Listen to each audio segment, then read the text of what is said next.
What if I told you that a single summer vacation could turn a quiet family estate into a web of secret romances, scandalous confessions, and a predicament that number 19-year-old should ever have to face?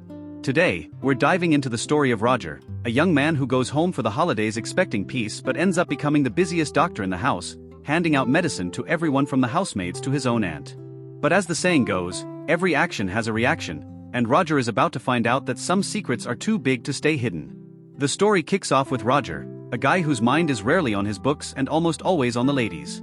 He's traveling home for the summer, and right from the start, the tension is high.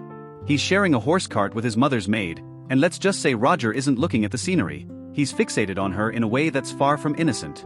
The maid definitely notices his wandering eyes, but she plays it cool, keeping him in suspense as they pull up to the family mansion. When he finally arrives, his homecoming is, well, awkward. His mother notices a suspicious white stain on his pants. Mortifying, right?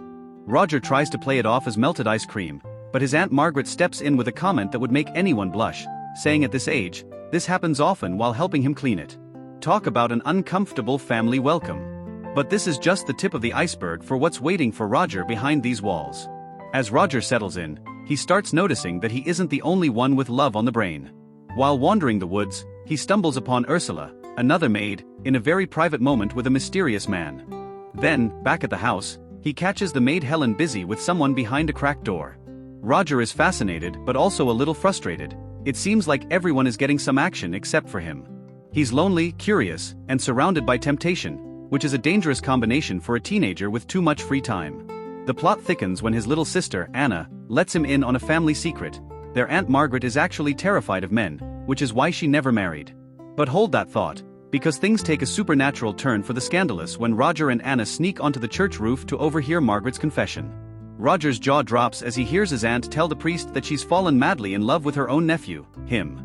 She's been having dreams about him, and hearing this sends Roger into such a shock that he literally falls through the roof and faints. Now, you'd think this would lead to a huge lecture, but the family's reaction is even weirder. Instead of being horrified, Roger's mother and the priest come up with a plan to help Margaret deal with her feelings.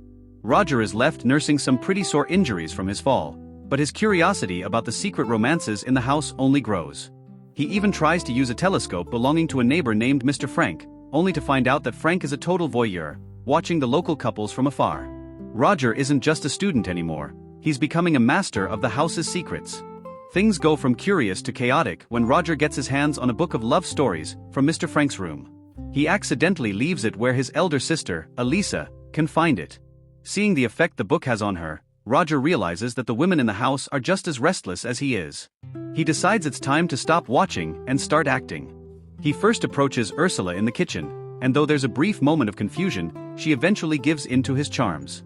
But just as they're getting started, they're interrupted by a chubby maid, forcing Roger to bolt. It's a classic so close, yet so far moment. Just when Roger thinks he's finally going to get his lucky break with Miss Lee, the woman who brought him home, the world intervenes. A postman rides through the village screaming that war has broken out. Germany has declared war on France, and suddenly, every man in the house has to pack up and leave. While everyone else is worried about the front lines, Roger is doing the math. All the men are leaving, and he's the only young, able-bodied guy staying behind. To him, the war isn't a tragedy, it's an opportunity.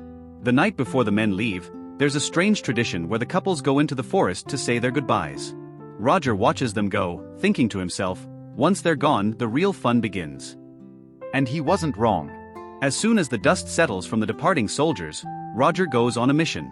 He starts with Ursula, then moves on to Kate by the riverbank, emerging from the water like a hungry crocodile.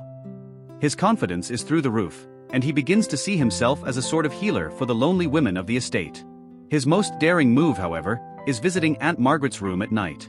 Remembering her confession at the church, he tells her he's there to help. Margaret, who was once afraid of men, turns into a hungry lioness, and the two share a passionate encounter. Roger doesn't stop there, he even sets his sights on his cousin Elisa and the maid Helen. For a while, Roger is living the dream, curing every woman in the house and feeling like the king of the world. But as we all know, a lifestyle like this eventually catches up to you. The war ends, the men are coming home, and Roger is feeling pretty good, until the patients start coming back with some news. First, Elisa pulls him aside and tells him she's pregnant. Roger's heart sinks. Then Ursula drops the same bombshell. And then? Aunt Margaret.